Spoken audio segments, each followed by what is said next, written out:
Good morning আমার প্রিয় বন্ধুরা, কেমন আছো তোমরা সবাই? আশা করছি সবাই খুব ভালো আছো। আমিও ভালো আছি। আমার চ্যানেলের নতুন একটি ব্লগে তোমাদের সবাইকে আরও একবার স্বাগত জানাই। ঘড়ির কাঁটায় এখন বাজে সকাল 8টা, আর তোমাদেরকে সঙ্গে নিয়ে আজকের ব্লগটা আমি এখন থেকে শুরু করলাম। তোমাদের সবার কাছে অনেক অনেক অনুরোধ রইল ব্লগটি প্রথম থেকে শেষ অবধি দেখার জন্যে। বাসি কাজ আমার মোটামুটি কমপ্লিট হয়ে গেছে। ঘর ঝাড় দিয়ে ঘর পুছে নিয়েছি, জামা কাপড় সব কাচাকুচি হয়ে গেছে, আর এখন গাছে জল দিচ্ছি। তবে জামা কাপড়টা এখনও মেলা হয়নি, এই গাছে জল দিয়ে জামা কাপড়টা আবার মেলতে যাব। মামাম এখনও ঘুমোচ্ছে। মামাম ঘুমানোর ফাঁকে আমার বেশ অনেকটা কাজই কমপ্লিট হয়ে যায়। ও উঠে গেলে তো বেশিটা করতে পারি না ওপরে। ও উঠে গেলে ওকে নিয়ে ব্যস্ত হয়ে যায়, তারপর নিজে চলে যাই।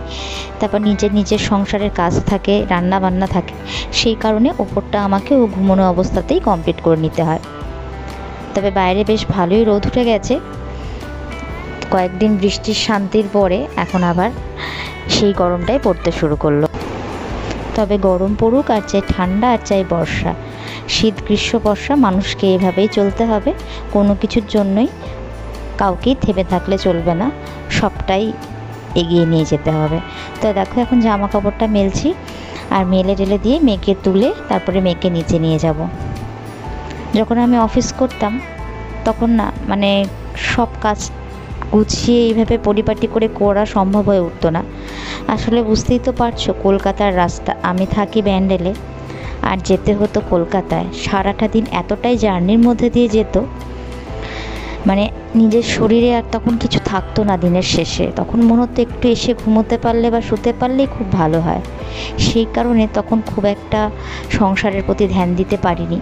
তবে লকডাউনে যখন কাজটা ছেড়ে দিলাম, তারপর থেকে কিন্তু সংসারেই সমস্ত কিছু, নিজের সবটা সংসারের ওপরই দিয়ে দেওয়ার চেষ্টা করেছি, গুছিয়ে সংসার করার চেষ্টা করেছি। তবে জানো তো, আমার এই সংসারটাকে আমি বড্ড ভালোবাসি। কেউ বিশ্বাস করুক না করুক, আমি জানি আর আমার ঈশ্বর জানে। মেয়ে হওয়ার পর থেকে একটা আলাদা রকমই ভালোবাসা এই সংসারটার প্রতি আরও বেশি জন্মেছে আমার। আগে তো ছিলই, তবে অফিসের কারণে খুব একটা টাইম দিতে পারিনি।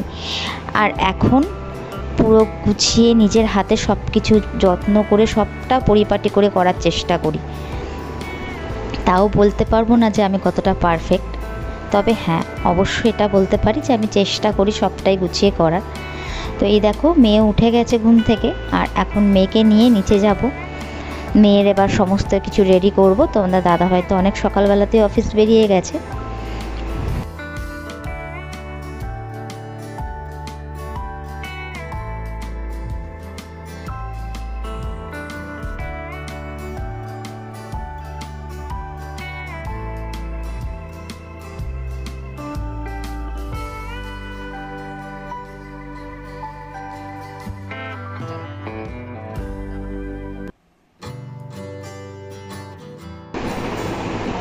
আর এই দেখো, এখন নিচে চলে এসেছি। আর এই যে মা এখানে সবজিটা কেটে রেখেছে।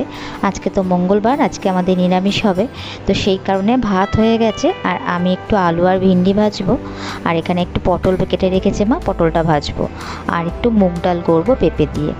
আর এখানে আমের চাটনি করে গেছে মা মেয়েটাকে নিয়ে পাশের বাড়িতে গেছে। পাশের বাড়িতে দুটো বাচ্চা আছে, মেয়ে ওদেরকে দেখলে বেশ ভালোই খুশি হয়। সেই কারণে ওদের সাথে দেখা করানোর জন্য, একটু খেলা করানোর জন্য মা নিয়ে গেল। আর বাপি একটু বেরিয়েছে, আর এখানে আমি বসে বসে সেই ফাঁকে আমার কাজগুলো করে নিচ্ছি। আমি একটু পেঁপে কাটছি, পেঁপে দিয়েই মুগ ডালটা করবো।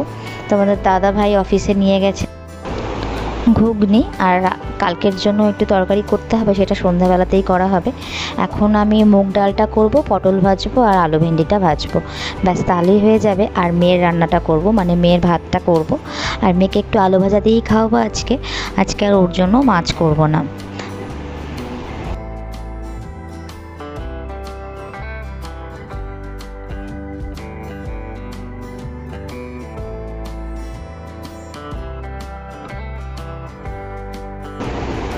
মা বাড়ি চলে যাওয়ার পরে বেশ মনটা 2-3 দিন খারাপই ছিল, তবে এখন আস্তে আস্তে একটু ঠিক হয়ে গেছি। আসলে কি বলো তো, মা এবার এসে না অনেক কটা দিনই থেকেছিল, সেই কারণে একটা মন খারাপ থেকে গেছিলো আমার, মানে এতটাই মন খারাপ হচ্ছিল। সে মনে হচ্ছে বিয়ে করে আমি মানে শ্বশুরবাড়িতে আসার দিন যেরকম মন খারাপ হয়েছিল, সে কিছুটা সেরকমই মন খারাপ হচ্ছিল। তো যাই হোক, এখন আবার আগের মতনই অভ্যেস হয়ে গেছে। তো মাকে তো ফোন করাই হয় প্রতিদিন, এই কটা দিন বেশি অনেকবার করেই ফোন করেছিলাম মনটা খারাপ হচ্ছিল বলে। তবে মায়ের শরীরটা আগে থাকতে অনেকটাই ভালো আছে, ডাক্তারের রিপোর্টও সবই ভালো আছে। ডাক্তার আবার 1 মাস পরে নিয়ে যেতে বলেছে মাকে, তো 1 মাস বাদে মাকে ডাক্তারের কাছে আবার নিয়ে যাব চেক আপের জন্যে। কালকে রাত্রেবেলাতে বেরিয়ে তোমাদের দাদাভাইয়ের আমি মায়ের সমস্ত ওষুধগুলো নিয়ে এসেছিলাম। তোমাদের দাদাভাই অফিস থেকে এসেছিলো আর আমি এদিক থেকে মেয়েটাকে নিয়ে একা একা গেছিলাম। তো দোকান থেকে মায়ের সমস্ত ওষুধগুলো কিনে নিয়েছি একেবারে 1 মাসের। আর এদিকে মেয়ের জন্য, মেয়ের না একটা বল ছিল, তো সেই বলটা না মেয়ে দাঁত দিয়ে ফুটো করে দিয়েছে। নতুন বল ওর বাবাই কদিন আগেই কিনে দিল, সেই বলটা ফুটো করে দিয়েছে। তো ও তো বুঝতে পারেনি যে বলটা ফুটো হয়ে যাবে, ও দাঁত দিয়ে কামড়েছে ব্যাস। আর এখনও বল বল করে করে পাগল হয়ে যাচ্ছে। তো কালকে ভেবেছিলাম মায়ের ওষুধটা নেওয়ার পরে মেয়ের বলটা কিনবো, তবে এতটাই লেট হয়ে গেছিলো। আসলে তোমাদের দাদাভাই অফিস থেকে না আসা অবধি তো আমি বেরোতে পারছিলাম না, আর ও অফিস থেকে ফিরেছে মোটামুটি ধরো 9:45। তো সেই কারণে অনেকটাই লেট হয়ে গেছিলো আর বলটা কেনা হয়নি। তো আজকে ভাবছি তোমাদের দাদাভাইকে বলেছি যে যদি পারো তাহলে অফিস থেকে আসার সময় মেয়েটার জন্য একটা বল নিয়ে এসো। আর এই দেখো এদিকে মেয়ের সবজিটা কেটে নিয়েছি, মেয়ের সবজিতে এখন ডাল দিয়ে মেয়ের সবজিটা বসাবো ভাত দিয়ে। আগে ভাবতাম কি, বিয়ের আগে ভাবতাম মা বাড়িতে মায়েরা কিভাবে এত গুছিয়ে সব পরিপাটি করে সমস্তটা একসাথে সামলায়। তখন আমি সত্যি কথা বলতে আমি বিয়ের আগে কোনোদিন কোনো কাজ করিনি, মানে এটা মানে বলতে পারো আমার মা আমাকে কোনোদিন করতে দেয়নি। তো সেই কারণে আমি ভাবতাম, দেখে অবাক হতাম যে কী করে পারে। আর এখন যখন নিজে করি না তখন মনে হয় যে না, সত্যি সবটা মানুষ চাইলে সবটা কিন্তু ম্যানেজ করা সম্ভব, একসাথে সবটাই ম্যানেজ করা সম্ভব। সংসার সামলানো সম্ভব, বাইরে কাজ করতে যাওয়া সম্ভব, আবার ঘরে থেকে সমস্ত লোকের ভালো লাগা ভালোবাসাটাও ধ্যান দেওয়া সম্ভব, সব কিছু সম্ভব। আগে তো নিজের একটা জামা কাচতে গেলেই মনে হতো বাপরে বাপ কি বিশাল বড় একটা কাজ, আর এখন মেয়ের সমস্ত কিছু করা, তোমাদের দাদাভাইয়ের সবটা করা, আবার নিজের সবটা করা। আসল ব্যাপারটা হলো নিজের সংসারকে বা নিজের কাজটাকে যদি ভালোবাসা যায় না, তাহলে অনেক বড় কাজও অনেক ছোট বলে মনে হয়। সংসারের প্রত্যেকটা কাজকে যদি ভালোবেসে করা যায় তাহলে প্রত্যেকটা কাজই অনেক কম সময়ের মধ্যে হয়ে যায়। আর যদি ভালো না বেসে করি, যদি শুধু কাজ করতে হয় বলে করি, না না মানে উদ্ধার করার জন্য করতে ইচ্ছা নেই কিন্তু শুধু করতে হবে বলে করি, তাহলে সেই কাজগুলো অনেক অনেক অনেক কঠিন বলে মনে হয় নিজেদের কাছে। এটাই হচ্ছে মেন ব্যাপার। কাজকে ভালোবাসতে হবে, সংসারকে ভালোবাসতে হবে, সংসারের প্রত্যেকটা মানুষকে ভালোবাসতে হবে, তবেই গিয়ে মানে সংসার করা সম্ভব বা নিজেকে নতুন একটা জায়গাতে এনে নিজের জায়গাটা তৈরি করা সম্ভব। তো যাই হোক, তোমাদের সঙ্গে কথা বলতে বলতে আমার অনেকটা কাজই হয়ে গেল। আর এদিকে মেয়ে তো আসার টাইম হয়ে গেছে, তো অনেকক্ষণই গেছে ঠাম্মির সাথে। আর মাকে না একটা জলের বোতল হাতে নিয়ে পাঠিয়েছিলাম, বলেছি যে প্রচণ্ড তো গরম পড়ে গেছে, আবার একটু মাঝে মাঝে জলও খাইয়ে দিতে বলেছি। মেয়ে তো এখন সকালবেলাতে মেয়েকে একবার স্নান করিয়ে দিই ওপর থেকে নিচে আনার সময়। তো ও যখন ওঠে ঘুম থেকে একটু জল খাইয়ে ওর সঙ্গে একটুখানি বসে তারপর ওকে স্নান করিয়ে ব্রাশ করিয়ে নিচে নামাই। মেয়ে তো কদিন ধরে বেশ মানে কয়েকদিন আগে কথাই বলছি আর কি, তখন বেশ ভালোই ব্রাশ করে নিত। আর এখন না কটা দিন ধরে ও ব্রাশ করতে এতটাই সমস্যা করছে, তো সেই কারণে আমি কি করি, ওকে যখন ও স্নান করে ও নিজের জলটা ঘাটে, ও জল ঘাটতে খুব ভালোবাসে, তো সেই ফাঁকে আমি ওকে ব্রাশটা করিয়ে দিই। নতুবা ও একদমই মানে মুখে হাতও লাগাতে দিচ্ছে না এখন, জানি না কেন। প্রথম ঠিকঠাক করে নিত, এখন হঠাৎ করে কি হলো নিজেও বুঝতে পারছি না। যাই হোক, ব্রাশ করতে চাইছে না বলে আমি ছেড়ে দিই না, কারণ ব্রাশ তো করতেই হবে, যেহেতু মোটামুটি ওর অনেকগুলো দাঁতই বেরিয়ে গেছে। আর এতটাই গরম লাগছে, আমি রান্না করতে করতে আমি একটুখানি ভাবলাম একটুখানি মানে নুন চিনি জলগুলো খাই। তো নুন চিনি জল খাবো না, তোমার দাদাভাই একটা ট্যাঙ্ক কিনে এনে রেখেছিলো কয়েকটা পাতা, তো সেটা একটুখানি গুলে নিলাম, ওটাই খাচ্ছি, বেশ ভালোই লাগছে।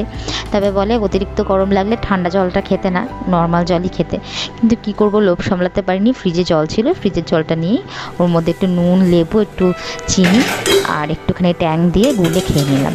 তো এদিকে আমার ভেন্ডি আলুটাও ভাজা হয়ে গেছে, আমরা খাবো। ভেন্ডি আলু ভাজাটা বেশ অনেকটাই হয়েছে, আমরা খাবো। আর একটু তোমাদের দাদা ভাইয়ের জন্য রেখে দেবো ওবেলায়। ওবেলাতে একটা তরকারি হবে, আর কালকে কেন একটা নিরামিষ তরকারি আছে, ওটা দুপুরবেলাতে বের করে নেবো। আর ওবেলাতে হয়তো পোস্ত বা কিছু একটা হবে, তো সেটা থাকবে তোমাদের দাদা ভাইয়ের জন্য।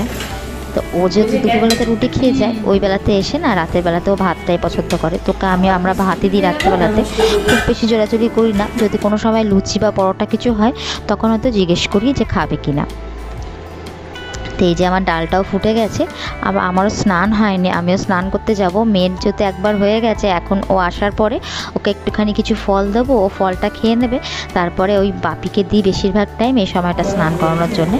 ও দাদার কাছে খুব সুন্দর করে স্নান করে নেয়। তো ও আসলে বাপিকেই বলে রেখেছি মেয়েটাকে একটু স্নান করিয়ে দেবে। আর আমাদের দুটো কড়াই আছে, অনেকগুলো কড়াই আছে, সেগুলো ভেতরে ঢোকানো, আর দুটো কড়াই বাইরে আছে।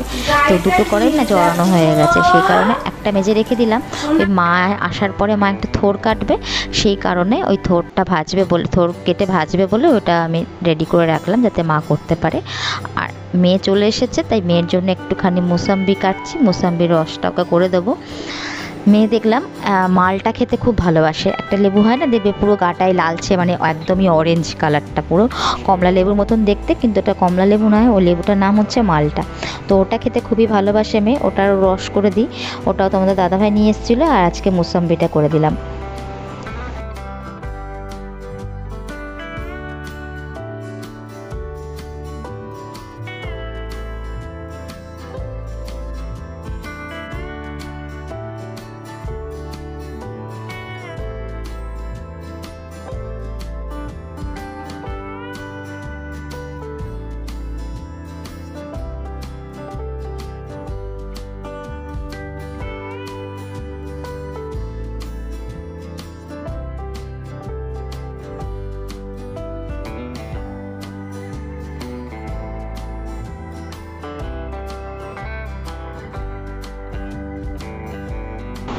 আর এদিকে মেয়ে স্নান করতে চলে এসে খুব খুশি, খুব খুব খুব খুশি। জল ঘাটতে পারলে ওর আর কিছু চাই না। তবে মেয়ের একটা ভালো অভ্যাস আছে, মেয়ে স্নান করে ওঠে, আর ওইখানে না আমাদের মানে ঘরের দেয়ালটার সাথে ঠাকুরের ফটো লাগানো আছে, তো ওইখানে ও নমস্কার করবে, প্রতিদিন ঠাকুরকে নম করবে খুব সুন্দর করে জোর হাত করে। তো এটা একটা খুব ভালো অভ্যেস। আর দেখো কি জল ঘাটছে দেখো। তো যাই হোক বন্ধুরা, আজকের মতন ব্লগটাকে এখানেই শেষ করছি। তোমাদের ব্লগটা কেমন লাগলো অবশ্যই জানিও। যদি ভালো লেগে থাকে অবশ্যই একটা লাইক, কমেন্ট আর শেয়ার করে দিও। চ্যানেলটাকে সাবস্ক্রাইব করতে ভুলো না। দেখা হবে তোমাদের সাথে পরের ব্লগে। ততক্ষণের জন্য সবাই তোমরা সুস্থ থেকো, স্বাভাবিক থেকো। টাটা বন্ধুরা।